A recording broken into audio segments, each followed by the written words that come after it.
চেনেন? হ্যাঁ, চুক্তির পাতা চেনেন? বাঁশের ধারে জঙ্গল বাড়ি চুক্তির গাছ পাওয়া যায়। কে এই চুক্তির গাছ হচ্ছে এই পাতা যে জায়গায় লাগে এই জায়গার দবদবা নিতে থাকা যায় না, খালি খসখস করে চুলকে। কে ঠিক কিনা? হ্যাঁ। আর আপনার আকন্দের গাছের নাম শুনেছেন? আকন্দের গাছ, আকন্দের পাতা হচ্ছে এমন একটা ঔষধি গাছ। এই গাছের পাতা আপনার কোনো জায়গায় যদি ব্যথা হয়, এই পাতাটা যদি আপনি সেক দিয়ে ওই জায়গায় লাগান, আপনার ব্যথা দূর হয়ে যাবে।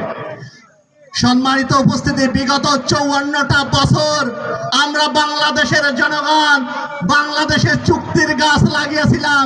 এই চুক্তির গাছ লাগানোর কারণে এই চুক্তির পাতা যে জায়গাতে সংস্পর্শ করেছে, থানাতে সংস্পর্শ থাকার কারণে থানার দুর্নীতি হয়েছে, ভূমি অফিসের সংস্পর্শে থাকার কারণে ভূমি অফিসের দুর্নীতি বেড়ে গেছে। আগামী দিনে আমরা আর চুক্তির পাতা লাগাতে চাই না। আগামী দিনে আমরা আকন্দের গাছ লাগাতে চাই।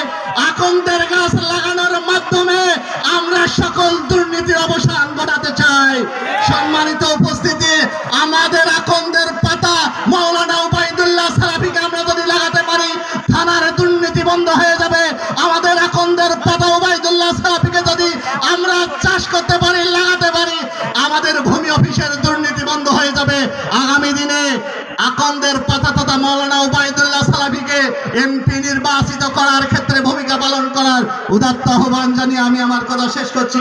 আসসালামু আলাইকুম ওয়া রাহমাতুল্লাহ।